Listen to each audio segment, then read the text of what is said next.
Education has a history of working for a select few. It traps other people in a box and they cannot learn in ways that work for them. Some people have to be active to learn, and if not, they will lose creativity because they're told there's only one answer. Most of the students that go to school today don't have any hope. Why? Because teachers don't care about us or our education. We need to change that. Today we are taught that there is only one way to learn, that there is only one answer to everything, instead of multiple.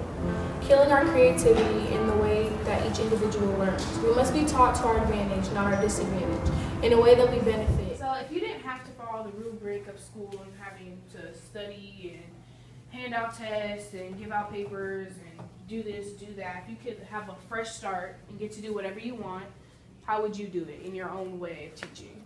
That is nice use of rubric, by the way. Thank you. But that's a hard question to ask because I've been in the system for 12 years, so it's sort of like a lot of the things that I just do naturally now. I assume those are assumptions that have been built up in me through years of doing school, like giving tests and things like that. I think there is a value in giving a test, as much as kids don't like it. Studies have shown that it does help kids retain knowledge. I would say the one thing I would like to manipulate more is time and space.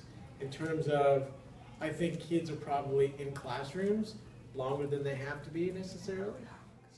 Also said, in changing education paradigms, we base schools on an industrial factory, but we don't think and act like products coming out of a factory. So why should we all be taught as if we're the same product when we're not? Yeah. We should encourage kids today to be creative.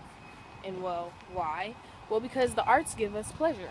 And if we keep discouraging our way of thinking, we won't have any more actors, artists, or musicians. Okay. And now you may be wondering, well, how can we do that? Maybe instead of having us write essays or papers about our feelings, we could do songs, plays, and dances. It is shown in Freedom Writers that different ways of teaching actually works. When Ms. Grua abandoned workbooks and developed a new way, her students' test scores improved in their knowledge as well.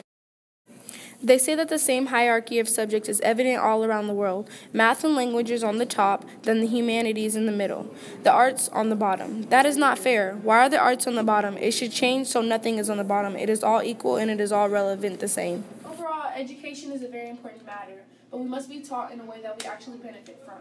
Being taught in ways that make us lose creativity or feel down about ourselves and not learn doesn't help us.